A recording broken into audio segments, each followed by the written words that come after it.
She pushed the cleaning cart down the 41st floor hallway of Pierce & Gaines Tower in Atlanta at 1147 on a Wednesday night, 67 years old, navy blue uniform, name badge on her chest that read, Ruth, no last name. She stopped in front of a glass door. The CEO's office, walnut desk, family photos lined up on the shelf behind it. She looked through the glass at one of those photos. She was in it. She did not open the door. She had stood in front of this door every night for 3 years. Not once did she turn the handle. Not because she did not have the right. Because she was afraid that if she opened it, her son would tell her to go home. And she was not ready to leave. Derek Tarvon Gaines was 42 years old, CEO and co-founder of Pierce & Gaines Capital, a real estate investment firm headquartered on the 41st floor of the building that carried his name. Net worth $1.2 billion. Forbes 400. His signature was on contracts that moved entire city blocks from one owner to another. His days began at 7 in the morning, and they did not pause.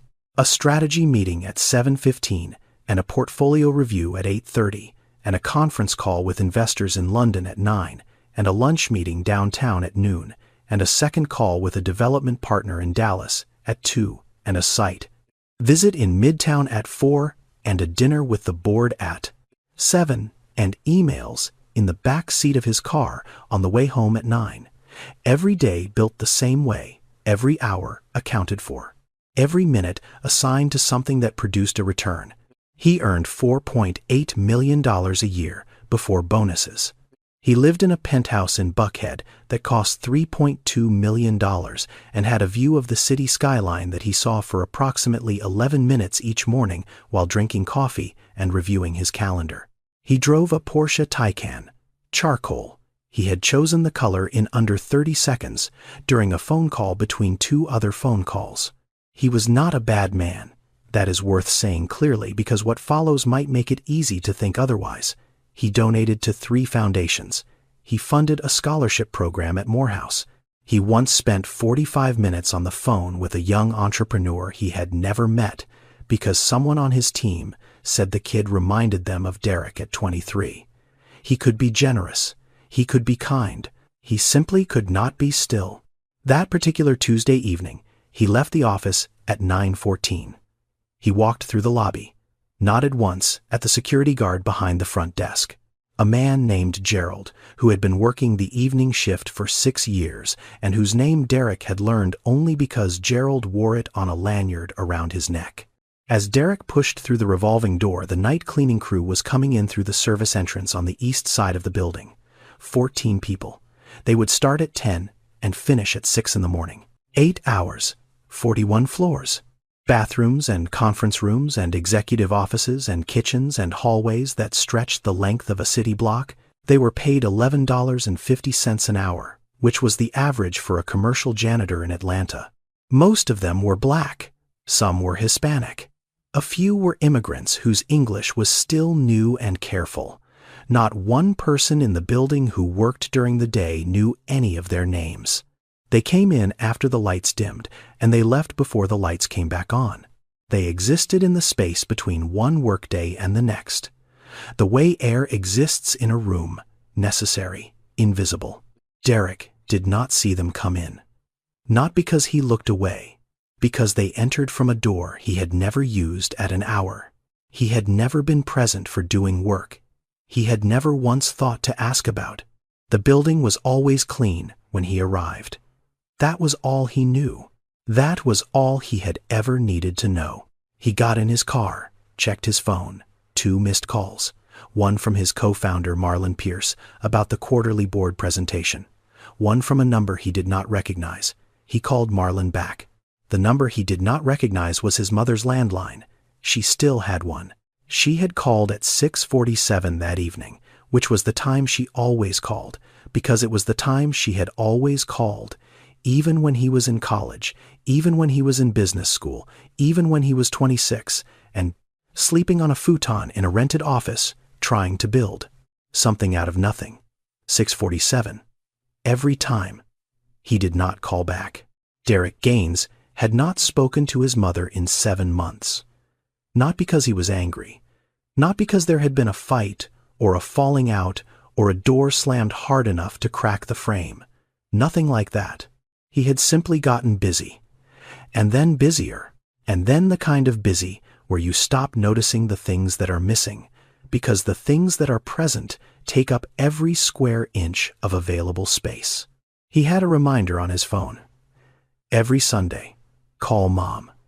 He had dismissed it 31 consecutive times. Each time he told himself next week. 31 next weeks is 7 months. That is how long it takes for silence to become a habit, and for a habit to become something a person stops noticing entirely. He did not hate his mother. He did not resent her. He loved her the way a person loves something they have placed very carefully on a high shelf out of sight in a room they no longer enter, gently, distantly, and without realizing that the shelf is getting dusty. Ruth Arlene Gaines lived alone in a small house in Decatur, Georgia, 20 minutes east of Atlanta by car. It was the house Derek had grown up in, a 3-bedroom on a quiet street lined with oak trees that had been there longer than anyone on the block. She had paid off the mortgage 9 years ago. The front steps had been painted twice since Derek left for college, both times by Ruth herself. The hallway from the front door to the kitchen had photographs on both walls. Derek, at 4 years old, standing in the front yard with a plastic baseball bat.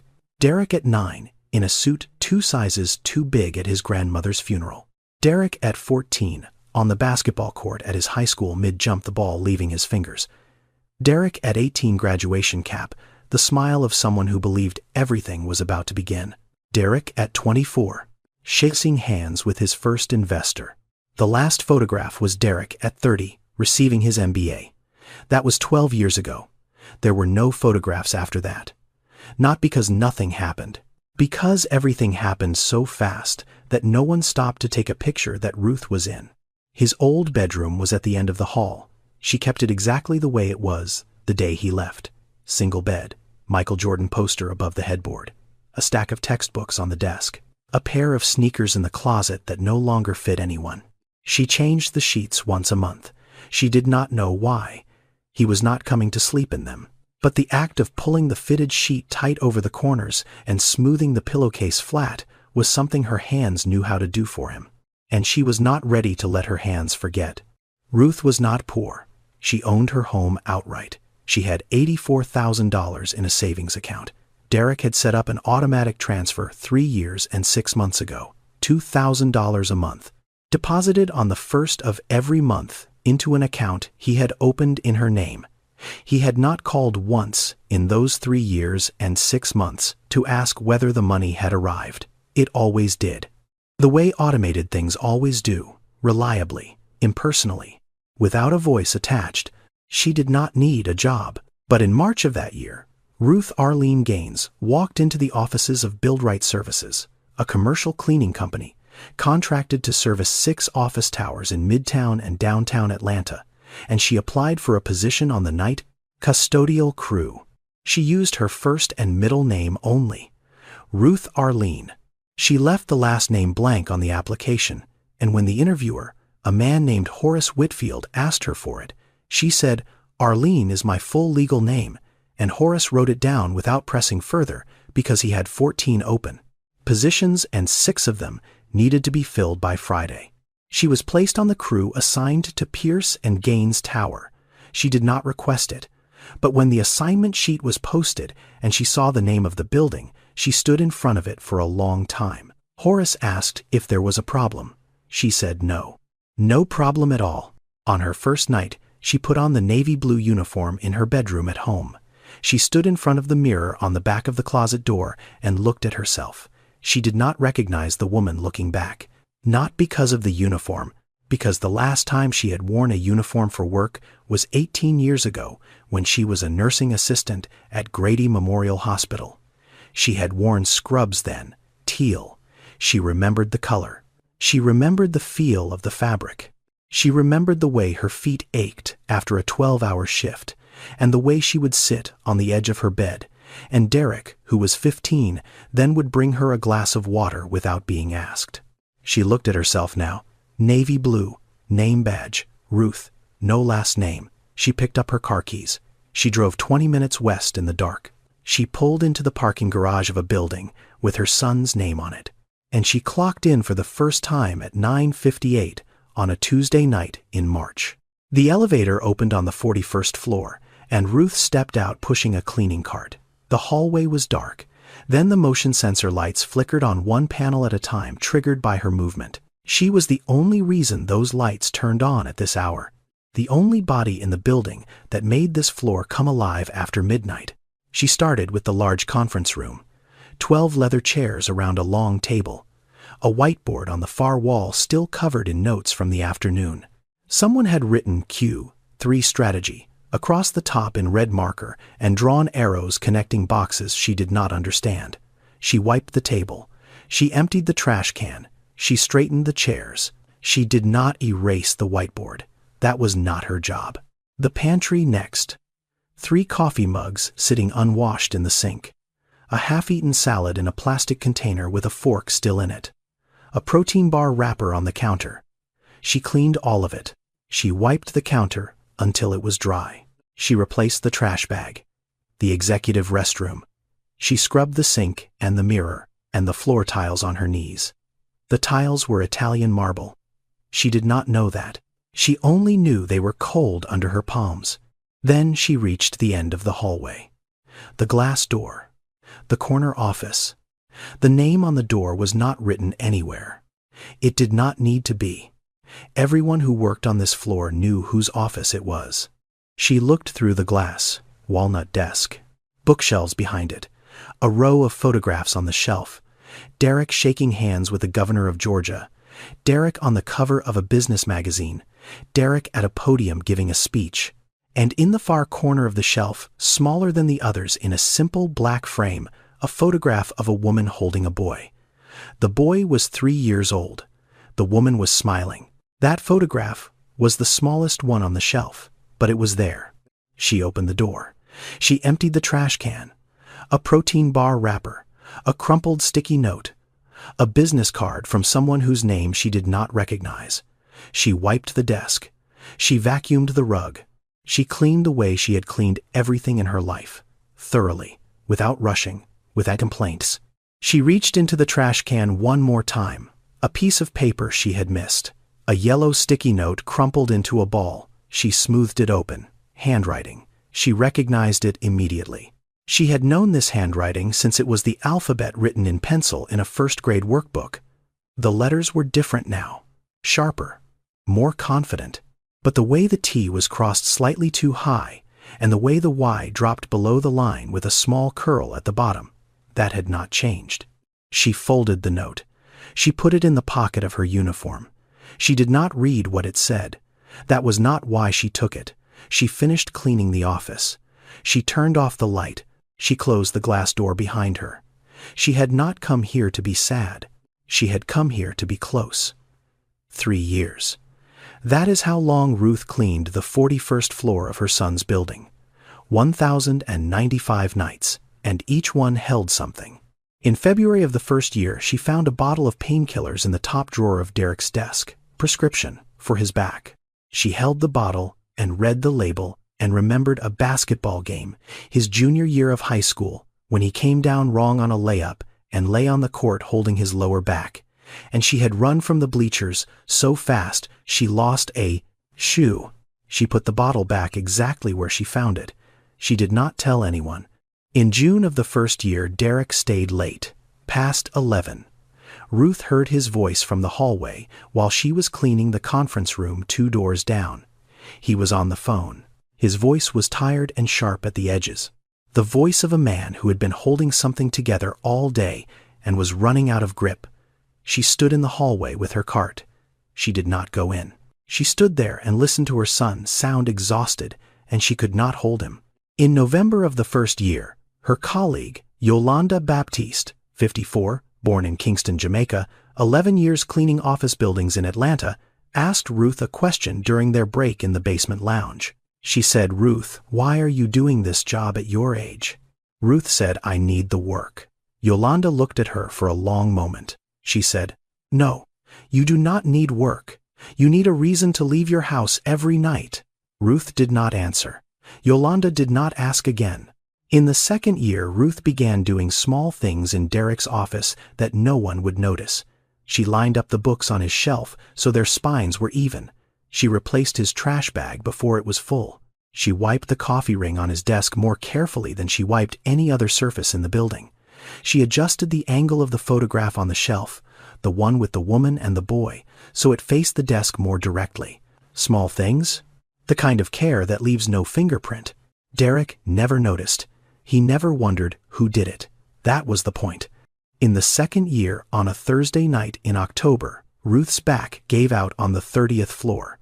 She had been pulling a heavy trash bin across the hallway, and something seized in her lower spine. She sat down on the floor. She leaned against the wall. She breathed. She was 68 years old, and her body was not 68 the way she needed it to be. Commercial janitors in the United States have one of the highest rates of musculoskeletal injury among all service workers. The average age of a janitor in this country is 46, but the number of cleaning workers over 60 has been climbing for years because pensions are disappearing and Social Security does not stretch the way it used to, and the work does not care how old you are. It only cares whether you show up. Ruth did not belong to that group. She had savings. She had a home. She had a son who deposited $2,000 into her account every month without calling. But sitting on that floor at 2 in the morning with her back locked and the fluorescent lights buzzing above her, she was living their reality, every hour of it. She looked up at the ceiling. She wondered if her son knew how many conference rooms were on the 30th floor. She was certain he did not. In the third year, Derek began arriving earlier, 6:30 in the morning sometimes. The gap between his arrival and Ruth's departure shrank to less than an hour. Some mornings she had not finished the 41st floor when she heard the elevator chime down the hall. She would leave her cart in the supply closet and take the stairs. 41 flights down in shoes that were not made for stairs. She moved quickly, quietly. The way a person moves when being seen is not an option. One morning, she was still in the hallway when the elevator doors opened at the far end. She turned the corner just in time. She heard his footsteps on the marble. She pressed her back against the wall of the stairwell and held her breath. The closest they had been in 3 years, one wall between them, 1,095 nights. She had passed his office door 1,095 times. She never knocked, not once. What most people did not see about Derek Gaines was this. He was losing. Not publicly. Not yet.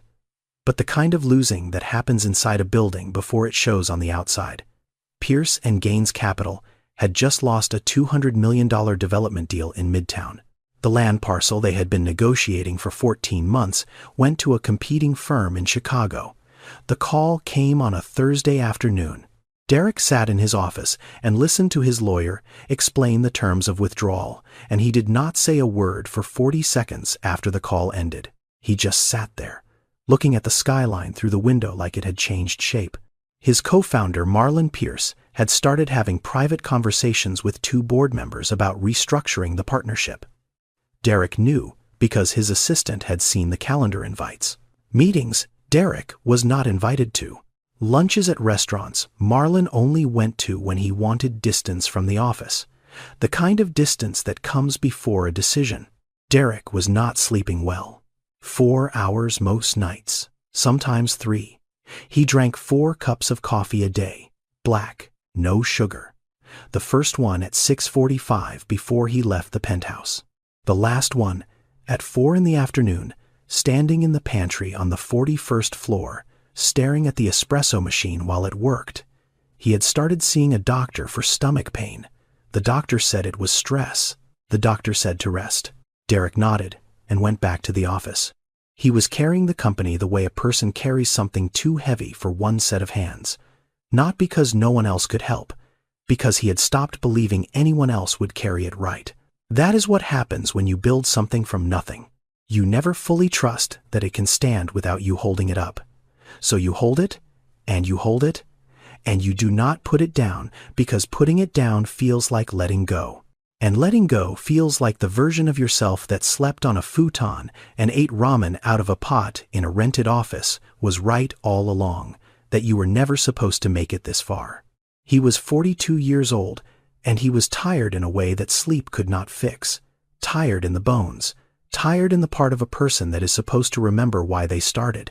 And somewhere in the middle of all of that, buried under the meetings, and the calls, and the board pressure, and the stomach pain, and the coffee, and the silence of a penthouse that was too large for one person, there was a reminder on his phone. Every Sunday at 11 in the morning. 2 words. Call Mom. He had dismissed it 31 times in a row. Not angrily, not deliberately. The way you dismiss a notification when your hands are full and you tell yourself you will come back to it. Except you do not come back. And the next Sunday, it appears again. And you dismiss it again. And after enough Sundays, the act of dismissing it becomes automatic. The thumb moves before the thought forms. 31 Sundays. 7 months. He remembered the last time he spoke to her. He was at Hartsfield-Jackson Gate B-17, waiting for a flight to Dallas. She had called at 6:47. He picked up on the 4th ring. The call lasted 4 minutes. She asked if he was eating enough. He said, "Yes, ma'am." She asked about the weather in Atlanta. He said it was fine. He told her he had a flight in 20 minutes. She was quiet for a moment, the kind of quiet that is not empty. The kind that is full of all the things a person has decided not to say. Then she said, "I am glad you are doing well." He said, "Thank you, Mama, I will call you next week." He did not call the next week, or the week after, or any of the 31 weeks that followed. He did not know what that sentence meant. "I am glad you are doing well." He heard it as a pleasantry, a closing line, the kind of thing mothers say at the end of a phone call. He did not hear what was underneath it. That she had not seen him in over a year. That she was sitting in a house full of his photographs, and none of his presence. That she had spent the last 3 minutes listening to his voice the way a person listens to music they have missed. Not for the words, for the sound. He was not a bad son. He was a missing one. And there is a difference between those two things that matters more than most people realize. A bad son knows he is causing harm and chooses it anyway. A missing son does not know he is gone. He thinks he is still there because the automatic deposit goes through on the 1st of every month, and the reminder is still on his phone, and the love is still somewhere inside him, folded up and stored in a drawer he will open when things slow down. Except things do not slow down. They only move faster, and the drawer stays closed. Every evening, Derek left the building at 9. Every evening, Ruth arrived at 10. 1 hour. That was the distance between them. 1 hour and 41 flights of stairs. Yolanda Baptiste had been cleaning office buildings in Atlanta for 11 years. She was 54 years old. Born in Kingston, Jamaica, came to the United States at 31 with a nursing certificate that no hospital in Georgia would accept without additional coursework she could not afford. So she cleaned. First a hotel in College Park, then a medical office in Decatur, then commercial buildings in Midtown through Build Right Services. 11 years of lobbies and restrooms and conference rooms and elevator banks. She had cleaned places where people made more money in an hour than she made in a month. She did not think about that anymore. She had stopped thinking about it around year 4, when the math became too exhausting to keep carrying. She noticed Ruth the first week. Not because Ruth said anything unusual. Because of the way she held the mop. Too carefully. The way a person holds a tool they are still learning. Not the grip of someone who has done this for years. The grip of someone whose hands were trained for something else. Yolanda watched her for months. She watched the way Ruth talked, measured, clear, the vocabulary of someone who had spent time in professional settings. She watched the way Ruth moved through the building. Most of the crew moved fast. Get in, get done, get home. Ruth moved differently on the 41st floor. She slowed down. She spent more time there than on any other floor. She cleaned the corner office at the end of the hall with a kind of attention that went beyond thoroughness. It was something closer to tenderness. 14 months in, Yolanda asked. They were in the basement break room. 2 plastic chairs, a microwave that smelled like last night's soup. Yolanda was eating a sandwich she had packed that morning. Ruth was sitting with a cup of tea, not drinking it, just holding it. Yolanda said, "Ruth, can I ask you something?" Ruth looked at her. Yolanda said, "Why do you clean the 41st floor the way you do?" Ruth said, "I just want to do it right." Yolanda put down her sandwich. She said, "I have cleaned this building for 6 years. I have seen every janitor who has ever been assigned to the executive floor. Not one of them cleaned it the way you clean it. You clean that floor like it is your house." Ruth did not answer. She looked down at the tea in her hands. The surface of it trembled slightly. Whether from her hands or from something else, Yolanda could not tell. Yolanda did not push. She picked up her sandwich and took another bite. She said, "You do not have to tell me anything, Ruth. I just want you to know that I see it." That was all she said. She did not ask again. Not that night, not the next night, not any night after. But starting from that evening, Yolanda began cleaning the 41st floor alongside Ruth. She did not announce it. She did not explain it. She simply showed up at the elevator when Ruth's cart rolled out, and she walked beside her with her own cart, and they cleaned the floor together in silence. It was the kind of friendship that does not require conversation to begin, the kind built not on shared words, but on shared presence. On the understanding that sometimes the most important thing you can do for another person is simply be in the room with them and not ask why they are there. Ruth had been doing that for Derek for over a year. Now Yolanda was doing it for Ruth. 2 years and 8 months into Ruth's time at Pierce & Gaines Tower, she missed a shift for the first time. Not once in 32 months had she been absent, not for weather, not for holidays, not for the night her kitchen faucet broke, and she had to put a bucket under the sink and leave it dripping until morning. She showed up every single night because showing up was the entire point. But on a Tuesday in November, she woke up with a fever of 101 degrees. Her body ached in places she did not know could ache. She tried to stand. She made it to the bathroom. She looked at herself in the mirror and knew she could not drive 20 minutes on the interstate in the dark, not tonight. She lay back down. She looked at the clock on the nightstand. 10:14. The crew was already inside the building. Yolanda would be on the 16th floor by now. The 41st floor would be assigned to whoever was available. Someone who did not know that the CEO's bookshelf had a specific order. Someone who would empty the trash and move on. Someone who would not check the top drawer for the pill bottle or wipe the coffee ring from the same spot on the desk where it always appeared. She lay there and thought about the trash can in Derek's office, filling up through the night and still being full when he arrived in the morning. She thought about the coffee stain. She thought about the books shifting out of alignment. These were small things. They should not have mattered. But they mattered to her the way only invisible things can matter to the person who has made them invisible on purpose. She closed her eyes. The fever made the room soft at the edges. She slept. The next morning, Derek walked into his office at 7:22. He sat down. He opened his laptop. He looked up. Something was different. He could not name it. The trash can was fuller than usual. The desk had a faint ring near the left edge where his coffee mug sat every afternoon. The books on the shelf behind him were slightly uneven, one spine tilted to the right. He did not think my office was not cleaned properly. He thought something feels off. The way a person notices a change in temperature before they notice the window is open. He picked up his phone and called building management. He said, "My office was not cleaned last night. Can you make sure that does not happen again?" The building manager apologized, said he would follow up with the cleaning contractor. Derek said thank you and hung up. He forgot about it within 5 minutes. He had a call at 7:45.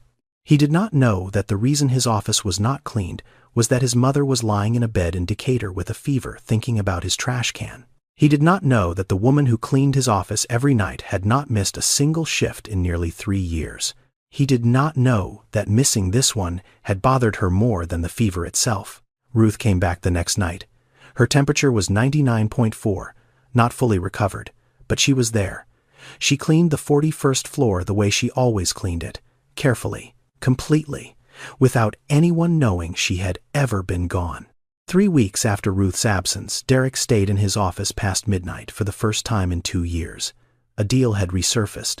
An investor group in Seoul wanted to discuss terms. The call was scheduled for 1 in the morning Atlanta time. His assistant had offered to set up a conference line from the penthouse. Derek said no. He would stay at the office. He wanted the files in front of him. He wanted the whiteboard. He wanted to be in the room where he did his thinking. At 11:30, he was sitting at his desk, reviewing projections, when he heard something in the hallway. A sound he had never heard before in this building at this hour. The soft squeak of rubber wheels on marble. The faint clatter of spray bottles in a plastic caddy. The sound of someone working. He looked up from his screen. Through the glass wall of his office down the hallway, he saw a figure, a woman, pushing a cleaning cart toward the elevator at the far end of the floor. Her back was to him. Navy blue uniform. Short gray hair. She moved at a steady pace. Not fast, not slow. The pace of someone who knew exactly where they were going and had been going there for a long time. He watched her for maybe 4 seconds. 5 at most. Then the elevator doors opened, and she stepped inside, and the doors closed, and the hallway was empty again. Derek sat still. Something had moved through him. Not recognition. Something before recognition. The way your body remembers a smell before your mind can name it. The way your chest tightens when a song plays that you have not heard in years, and you cannot remember the title, but your hands remember the feeling of hearing it. It was in the walk. Something about the way she carried herself. The angle of her shoulders. The particular steadiness of her stride. It was familiar in a way that lived below language, below thought. In the place where the body stores the people it has loved the longest. He shook his head slightly. He looked back at his screen. The numbers were still there. The call was in 90 minutes. He had work to do. The next morning, he called his assistant into his office. He said, "Who cleans this floor at night?" His assistant said, "The cleaning company, sir. Build Right Services. They have had the contract for 5 years." Derek said, "Do you know who specifically cleans this floor?" His assistant said, "No, sir. I have never been here at night." Derek nodded. He said, "Never mind." He waved his hand. His assistant left. He did not think about it again that day, or the day after. But the feeling did not leave. It sat in a place he could not reach. The way a melody sits in the back of your mind when you cannot remember the song, but your body hums it anyway. It remembers before you do. It always does. Horace Whitfield called Ruth into the break room on a Thursday night in September. The break room was in the basement. 2 plastic chairs, a microwave from a decade ago with a cracked handle that no one had replaced. A row of metal lockers along the wall, most of them dented at the corners. A bulletin board above the microwave with the shift schedule pinned to it and a laminated sheet of OSHA safety guidelines that had started to yellow at the edges. Horace was 61 years old, former Army. 14 years managing night custodial crews for Build Right Services across 3 buildings in Midtown Atlanta. He had hired hundreds of people in that time. He had watched most of them leave. Some lasted a few weeks. Some lasted a few months. The ones who stayed longer than a year were either desperate for the paycheck or carrying something they needed the work to hold in place. Build Right Services was what is known in the industry as a third-party facilities contractor. The building did not hire its janitors. The building hired Build Right. Build Right hired the janitors. This meant that every person on the night crew technically worked for a company that most tenants of the building had never heard of. They wore Build Right badges. They were paid by Build Right. They received no benefits from the building and no health care from Build Right. If they were injured, the claim went to Build Right's insurance, not the building's. If they were fired, the building did not notice. Someone new showed up the next night and the floors were still clean in the morning. That was the system. The people inside it were replaceable by design. Their labor was visible. They were not. Horace sat down across from Ruth. He said, "Ruth, you are 67 years old." She said, "I am aware of that." He said, "I have been watching you on the upper floors. You are working 41 levels every night. That is a lot of ground for anyone, let alone someone your age. I can reassign you to floors 1 through 20. Same hours, same pay. Less strain. Ruth looked at him. She said, I am fine, Horace. I can handle it. He looked back at her. He did not argue. But something in his eyes stayed a beat longer than the conversation required. Horace had been doing this for 14 years. He knew when a person was working this job because they needed the $11.50 an hour, and he knew when a person was working this job for a reason that had nothing to do with money. Ruth was the second kind. He had known that since her first month. The way she moved through the building. The way she treated the 41st floor differently from every other floor she cleaned. The way she never complained and never took a sick day and never once asked to switch assignments. He did not ask her why. He had learned a long time ago that every person on his crew carried a story. Some of them had come from other countries. Some of them had lost jobs that paid 5 times what this one did. Some of them were hiding from situations that were none of his business. His job was not to open those stories. His job was to make sure people were safe while they were living inside them. He said, Ruth, you are better than anyone I have ever had on the executive floors. You clean that place like you know every single person who sits in every single room. Ruth stood up. She picked up her gloves from the table. She said, Thank you, Horace. I would like to keep my assignment. He nodded once. She walked out. He sat in the plastic chair for another moment, looking at the door she had just closed behind her. He did not know what her story was, but he knew it was there. The way you know a room has a window, even before you open the curtain. The light gets in through the edges. On a Sunday evening in October, Derek Gaines sat on the couch in his penthouse in Buckhead. It was 8:47. The television was on, but he was not watching it. His phone was in his hand. His mother's number was on the screen. His thumb was resting on the call button. He did not press it. He had picked up the phone 4 times that evening. Each time he opened her contact. Each time he looked at the number. Each time he put the phone down, not because he was busy, not because he forgot, because he knew what would happen if he called. She would answer on the second ring the way she always did. She would say his name the way she always said it, with the particular warmth that made it sound like the word itself was something she had been keeping safe for him. And then at some point during the conversation she would ask when he was coming to visit, and he would not have an answer. And the silence that followed that question would be worse than the silence of not calling at all. He was afraid of the guilt more than the distance, so he chose the distance. He put the phone down on the cushion beside him. He stared at the ceiling. The penthouse was quiet, the kind of quiet that fills a large space when there is only one person in it, and that person has stopped making noise. 12 miles east at that exact moment, Ruth Gaines stepped into the service elevator of Pierce and Gaines Tower. She was beginning her shift. She pressed the button for the 41st floor. The elevator hummed. She took her phone out of her pocket. The home screen lit up. The wallpaper was a photograph of Derek, taken at a family dinner 6 years ago. He was laughing at something she had said. She could not remember what it was anymore, but she remembered the laugh. She looked at the photograph for a moment. Then she put the phone back in her pocket. The elevator doors opened. She pushed her cart out into the dark hallway. 2 people thinking about each other at the same time. 12 miles apart, neither one speaking. Some distances are measured in miles. Some are measured in the words that no one says. Night 1091, 4 nights before the end. Ruth was cleaning the executive restroom on the 41st floor. The Italian marble, the same tiles she had scrubbed on her knees every night for nearly 3 years. She was working near the far wall where the floor met the base of the sink when her left foot slipped on the wet surface. Her shoe, the same pair she had been wearing since the beginning, the treads worn smooth from 1,000 nights of walking on polished stone, gave way beneath her. She went down hard.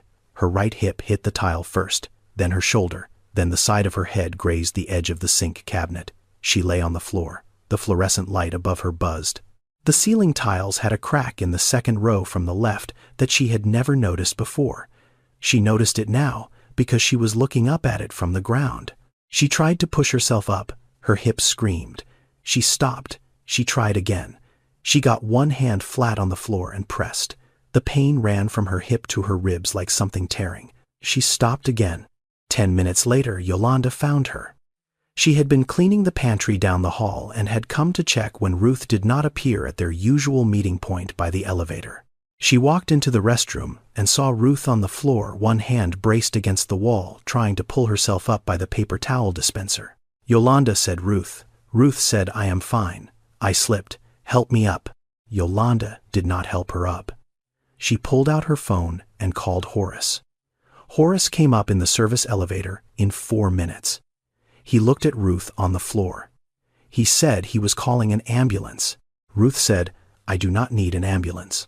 I just need to stand up." She said it the way a person says it when they have been handling pain alone for so long that they no longer recognize it as pain. They recognize it as another thing to get through. Horace called the ambulance anyway. Ruth refused to get in when it arrived. The paramedics checked her hip. They said it was likely a deep bruise, possibly a hairline fracture. They recommended an X-ray. She said no. They left. Horace sat Ruth down in the break room. He pulled out the incident report form. Every workplace in the United States is required by OSHA to document injuries that occur on the job. But in the commercial cleaning industry, particularly among outsourced crews, injuries are routinely underreported. Workers fear losing shifts. Workers fear being replaced. Workers on temporary contracts fear that a single incident report is the beginning of the end of their employment. Ruth was not afraid of losing her job. She was afraid of something else entirely.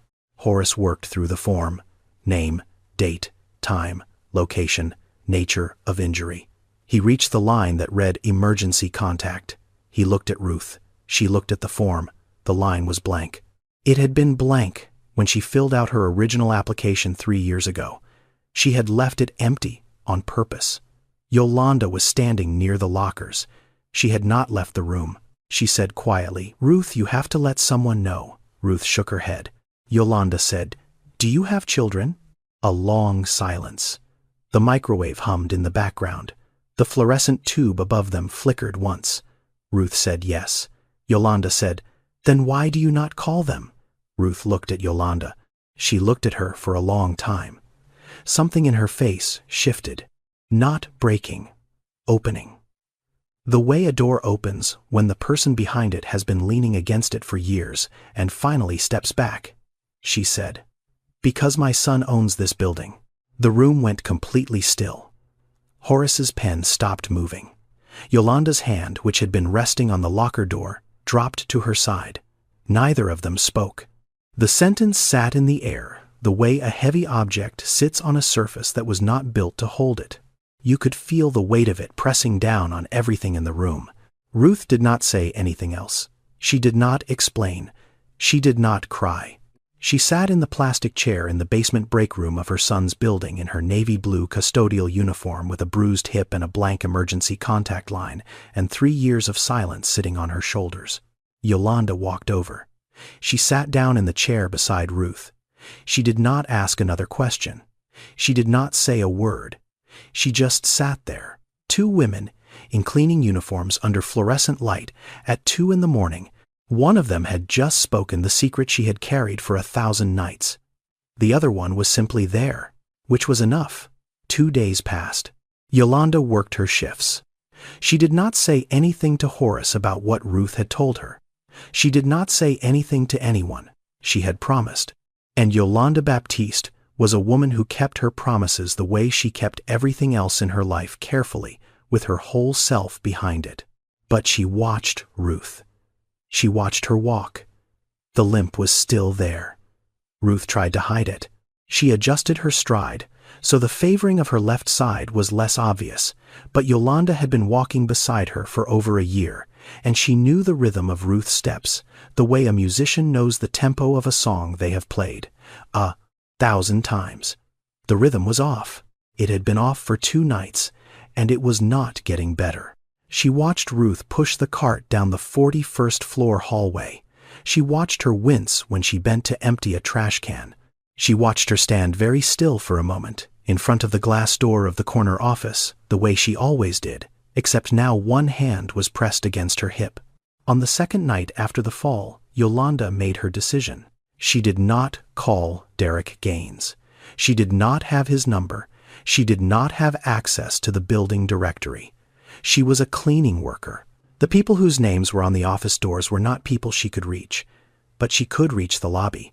At 5:45 in the morning, 15 minutes before the night crew clocked out, Yolanda went to the 41st floor supply closet where Ruth kept her things during her shift. She found Ruth's Billionaire badge hanging on the hook inside the closet door. The clip-on kind, photo ID, name printed below the picture. Ruth Arlene, position, night custodial staff. Yolanda held the badge in her hand. She looked at the photo. Ruth was smiling in it. A small, warm smile.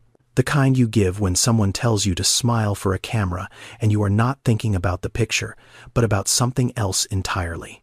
Yolanda wondered what Ruth had been thinking about the day that photograph was taken. She already knew the answer. She took the badge down the elevator to the lobby. She placed it on the front reception desk. Face up, not hidden, not buried under papers. Centered on the marble surface where the morning security guard would see it first and where the building manager or an executive assistant would see it when handling lost items. She did not leave a note. She did not explain. She simply placed a truth on a counter and let it wait for the person who needed to find it. Yolanda clocked out at 6. She walked to her car in the parking garage. She sat behind the wheel for a moment. She had broken her promise. She had done it the gentlest way she knew how. Not a phone call. Not an accusation. Not a confrontation. Just a badge on a desk. Just a photograph looking up at whoever would look down. The badge sat on the reception counter at 6:15 in the morning. The lobby was empty. The marble floors were still wet from the night crew's last pass. The overhead lights were dimming to their daytime setting. And in the photograph on the badge, Ruth Arlene was smiling. The smile her son had not seen in 3 years. Wednesday morning, 7:15. Derek walked through the lobby of Pierce and Gaines Tower, carrying a briefcase in one hand and his phone in the other. His assistant met him at the elevator bank with a coffee. Black, no sugar. The same coffee every morning handed to him at the same spot at the same time. His assistant said, "Good morning, sir.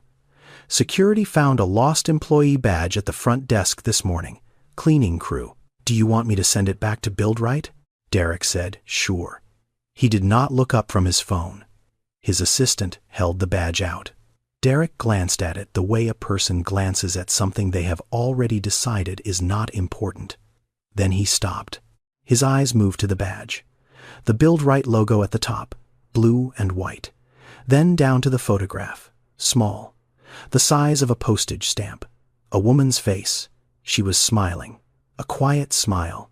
The kind that is not meant for the camera, but for whatever the person behind the camera reminds her of. He knew the eyes. He had looked into those eyes every morning for 18 years, over breakfast, in the car on the way to school. From the doorway of his bedroom when she came to say goodnight. From the bleachers at basketball games. From the kitchen table where she sat across from him and asked about his day and listened to every word as though no other sound in the world existed. He read the name printed below the photograph. Ruth Arlene. No last name. No Gaines. But the name did not matter. The eyes were enough. The eyes were everything. Below the name, position. Night custodial staff. Below that, start date, the 14th of March, 2022, 3 years ago. Derek did not move. The lobby continued around him. Employees walking through the turnstiles. Elevator doors opening and closing. Someone behind him said, "Good morning, Mr. Gaines." He did not hear it. He was reading the words night custodial staff for the 3rd time. He was trying to make the words fit together with the face in the photograph. His mother, a cleaning uniform, his building, 3 years. He said something to his assistant. His voice had changed. Not louder, not softer, shifted. The way a voice shifts when the person speaking has just received information that has rearranged the order of everything they thought they knew. He said, "When does the night cleaning crew work?" His assistant said 10 p.m. to 6 a.m., sir. He said, "Every night." His assistant said, "Every night. 1,095 nights." His mother had been inside this building 1,095 nights. She had ridden the service elevator to the 41st floor. She had pushed a cleaning cart down the same hallway he walked every morning. She had opened the glass door to his office and emptied his trash and wiped his desk and straightened his books and vacuumed his floor.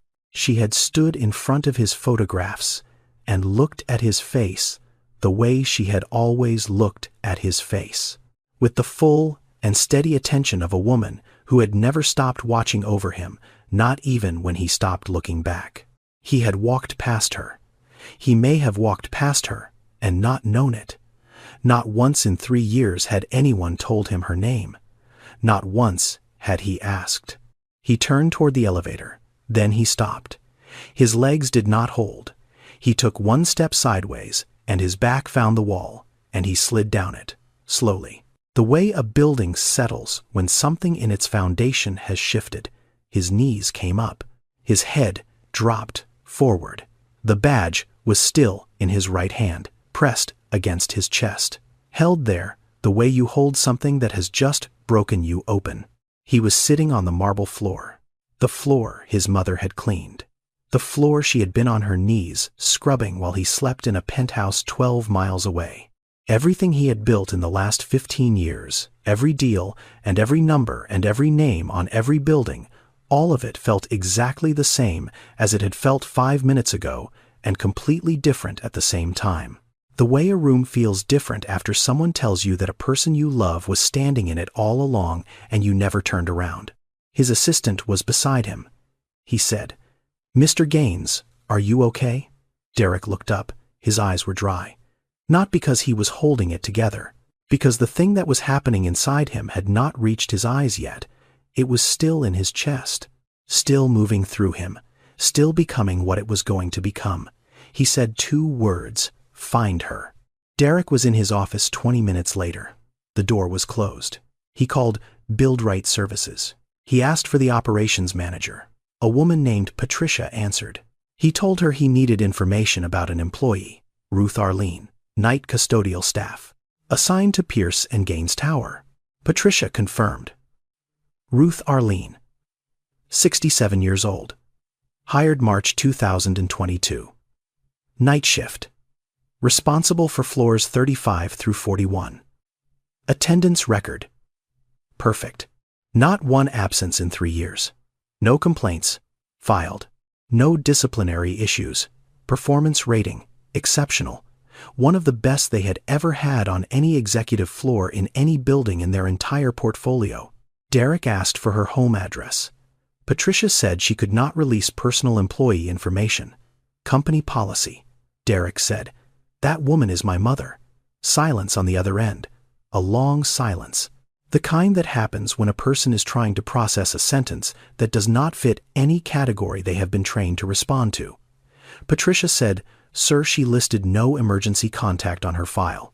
That sentence landed harder than anything else. Harder than the badge, harder than the start date. His mother had worked in his building for 3 years, and she had left the emergency contact line blank. Because if she had written his name, someone would have called him. And if someone had called him, the secret would have ended, and she was not ready for it to end. She had chosen to work without a safety net rather than risk being found. He hung up the phone. He stood. He picked up his car keys from the desk. He walked out of the office and past his assistant and into the elevator and through the lobby and into the parking garage. He got in his car. He drove east on I-20, out of Midtown, past the new developments and the cranes and the glass towers, into the neighborhoods that got older as the highway stretched, smaller buildings, narrower streets, hand-painted signs on corner stores, porches with people sitting on them in the afternoon. The part of Atlanta that had not been redesigned. The part that looked the way it had looked when he was a boy. He turned onto the street in Decatur. The oak trees were still there, the same ones from when he was 10, taller now. The branches met over the center of the road and made a tunnel of green that filtered the late afternoon light into something softer. He had ridden his bicycle under these trees. He had walked to school under them. He had not driven under them in 14 months. He pulled up in front of the house, the wooden gate his father had built and Derek had repainted at 15. The front steps that his mother had painted twice by herself since he left for college. The porch light. On. Even though it was 4:30 in the afternoon and there was still an hour of daylight left, she always left it on. She had always left it on. The light inside the house was warm. She was home. He sat in the car. He did not get out. Not because he was unsure. Because he was trying to find the right words. And after 7 months of silence, there are no right words. There is only showing up. And the showing up is the word, the only one that matters. He sat there for 11 minutes. Then he opened the door. He walked up the front steps. He stood in front of the door. The same door he had walked through 10,000 times. He knocked. Footsteps inside. Slow. The careful pace of someone whose body has started asking for more time between movements. The lock turned. The door opened. Ruth stood in the doorway, 67 years old. House slippers. A cotton blouse. An apron tied at the waist. Her eyes. The same eyes from the badge. The same eyes from every morning of his childhood. Except now, there were lines around them that had not been there the last time he looked closely enough to notice. She looked at her son. He looked at his mother. Neither of them spoke. Her right hand was on the edge of the door. Her knuckles slightly swollen. The knuckles of a woman who had spent 3 years gripping a mop handle every night. Behind her, the hallway stretched toward the kitchen. The photographs on the wall. His photographs. Every one of them. From the plastic baseball bat to the MBA. Still there. Still in order. Still dusted. The smell of food came from the kitchen. She was cooking. She was always cooking. Even now. Even at 67 with swollen knuckles and a bruised hip, she was trying to hide. She was standing in her kitchen making dinner. She spoke first. She said, "What do you want to eat?" Not "Where have you been?" Not "Why did you stop calling?" Not "Do you know what I have been doing for the last 3 years?" The first sentence she said to her son after 7 months of silence was to ask if he was hungry. That is who she was. That is how she loved. Not in words about love. In food. In presence. In the question that had never changed since he was 6 years old and came through that same door after school. He stepped inside. He walked down the hallway. He looked at the photographs. He had seen them 1,000 times. But he had never seen them from inside the knowledge of what his mother had done. Every picture, every year of his life on that wall. And for 3 of those years, she had been cleaning his office at midnight and coming home to this hallway and looking at these same pictures before she went to bed. He walked into the kitchen. He sat down at the table, the same chair he had sat in since he was a boy. The wood was smooth from decades of use. Ruth placed a plate in front of him without asking what he wanted. Rice, black beans, cornbread, the meal she had always made. The meal that tasted like the kitchen in Decatur and nowhere else on the planet. He reached into his jacket pocket. He took out the badge. He placed it on the table, between the plate and the glass of water. Face up, the photograph, looking at the ceiling. Ruth looked down at it. She did not gasp. She did not reach for it. She did not look away. She looked at it the way a person looks at something they have been expecting. She had known this day would come. She just had not known it was today. Derek said, "Mama." He stopped. He said, 3 years. His voice broke on the word years. It cracked the way something cracks when it has been held too tightly for too long. He did not say anything else, because if he said one more word, the thing inside his chest would come loose, and he was not sure he could put it back together in front of her. Ruth looked at her son. She reached across the table. She placed her hand on top of his, her hand, the hand that had given injections to patients at Grady Memorial for 20 years, the hand that had packed his school lunches, the hand that had held his face when he was crying as a child, the hand that now had new calluses on the palm, hard and smooth. From the handle of a mop she had gripped every night for 1,000 nights in the building with his name on it. She said, "You were busy. Mama knows. Mama is not angry. Mama just missed you. And Mama did not know how to miss you without being close." He tried to hold it. He had been holding things his entire adult life. Deals and pressure and expectations and the weight of a company and the distance from everything that was not the company, he had become very good at holding. But this he could not hold. He cried. Not the way he had almost cried in the lobby. This was different. This was the kitchen table in his mother's house. This was the chair he had sat in since he was 5. This was the plate of rice and beans she had put in front of him without asking.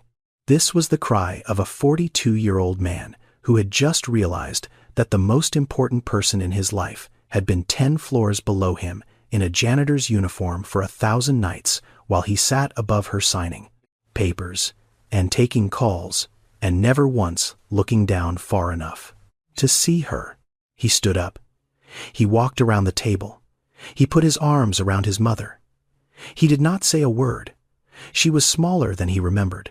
Or maybe he had just gotten used to being in rooms where everything was large. She put her hand on his back.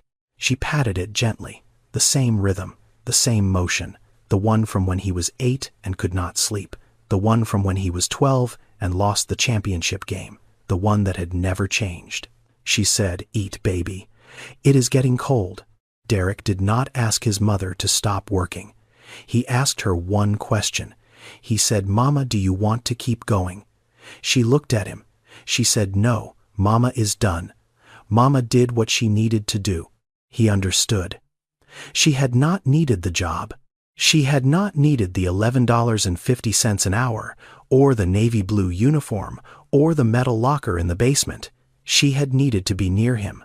And now that he was near her, she did not need the mop handle to hold on to anymore. 2 weeks later, Derek promoted Yolanda Baptiste to night operations supervisor at Pierce & Gaines Tower.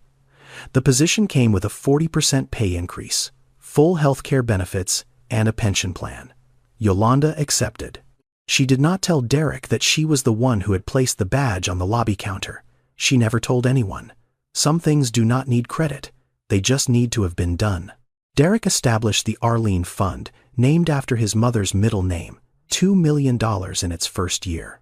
Dedicated entirely to providing healthcare coverage for commercial cleaning workers across the state of Georgia, beginning with every single person employed by BuildRight Services at every building in their portfolio. The fund covered medical visits and dental and prescriptions, and the kind of care that most of the people who cleaned the offices of the wealthiest companies in Atlanta had never had access to in their lives. There are more than 2.3 million janitors working in the United States. Most of them earn less than $15 an hour. Most of them have no health insurance. Most of them clean buildings where people make in a morning what they make in a month. And most of them you walk past every day without knowing their name or their face or the story they are carrying with them, from the parking garage to the supply closet to the 35th floor and back again. Ruth was not one of them. She had a home. She had savings. She had a son who could buy the building she cleaned. But she had lived their life for 3 years. She had felt what they felt. She had worked their hours and pushed their carts and scrubbed their floors and taken the service elevator and eaten in the basement break room and worn the badge with no last name. And she had understood something from that vantage point that most people never see. When you get down on your knees to clean a floor, you see the world from a height that the people standing above you will never reach, not because they cannot, because they do not think to look down that far. Ruth moved into the penthouse in Buckhead. Her room was next to Derek's. She brought the chipped blue mug from the kitchen in Decatur, and the apron she had been wearing for 15 years, and the framed photograph from the hallway of Derek at 4 with the plastic baseball bat. She put it on the shelf in her new room, right next to the window. Every evening before she went to bed, she cooked dinner. She put it on the kitchen counter, covered it with a cloth. No matter what time Derek came home, the food was there. Warm if he was early, room temperature if he was late, but always there, always covered, always waiting. The way it had always been. The way it would always be. If this story touched your heart, inspired you, or made you think differently about the people who work in the spaces you move through every day, please subscribe to this channel and share this video with someone who needs to hear this today. Because the truth is, people forget who cleaned their floors. People forget who cooked their meals. People forget who stayed when everyone else was too busy to notice. But the ones who were forgotten, they never forgot you. Not for a single night. Ruth scrubbed 41 floors because she missed her son. Derek built a building with his name on it and did not notice his mother was inside it, and in the end the distance between them was never about miles. It was about paying attention. It was about looking down. It was about remembering that the people who love you the most are often the ones who make the least noise about it. Subscribe now and turn on notifications so you never miss another story like this one. And leave a comment telling us, was Ruth right to hide for 3 years? Or should she have spoken up? And when was the last time you called the person who raised you? Until next time, look around, look down, look closer. The people who matter most might already be there. You just have not seen them yet.